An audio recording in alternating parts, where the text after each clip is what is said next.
Was it really emotional playing all that grief? You've probably had a whole season of grieving. Well, the series starts 6 months on, so you find Mary still very much grieving for Matthew, and is sort of reluctant to kind of come out of that grief. So the family are, and not just the family, but characters like Carson and Anna are trying to bring her out of that limbo that she's found herself in.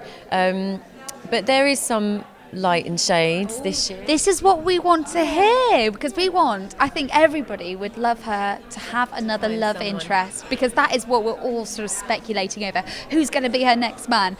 Well, I mean, I don't want to give away too much, but there are some suitors this year, because inevitably Mary does have to move on. She has a son, she's a single mother, and she needs to find someone. So there are some new characters this year. Lord Gillingham, played by Tom Cullen, he plays Gillingham, who's an old family friend who Mary sort of grew up with a little bit. He's very charming and dashing and perfectly eligible. But then there is also another suitor called Blake, Charles Blake.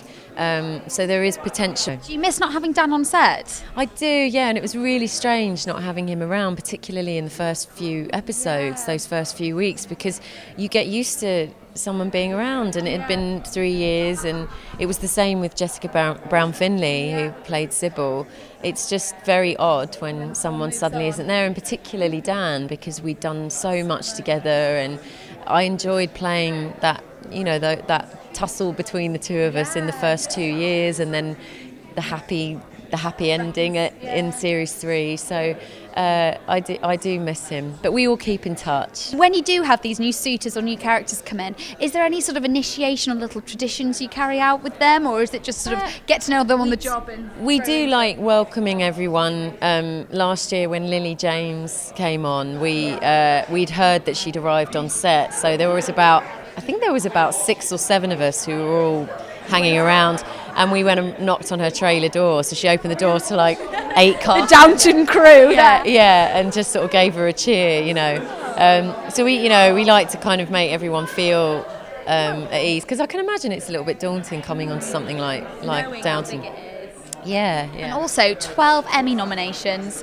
That is just phenomenal. When you go to these big award ceremonies, do you enjoy it? Are you a little bit sort of starry-eyed, overwhelmed by it? I really enjoy it. And of course, the first time myself and Joe Froggatt went, it was quite overwhelming.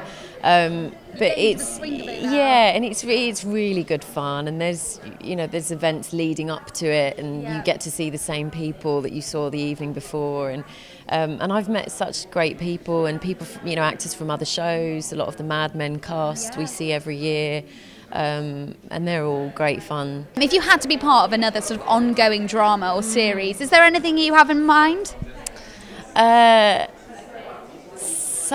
Well, there are so many. I mean, I love Mad Men. That would be, I'd absolutely. Well, actually, I'm not sure I'd want to be in it, because for me it's... Spoil it a little bit. It would spoil it. I'd want to have been in something like Absolutely Fabulous. And are we going to see you around in Downton for a little bit longer? Yeah, you certainly will. Yeah. Couple more seasons? Yeah, well, most of us are doing series 5 next year. So yeah. It's already in the pipeline, guys. Pleasure chatting to you.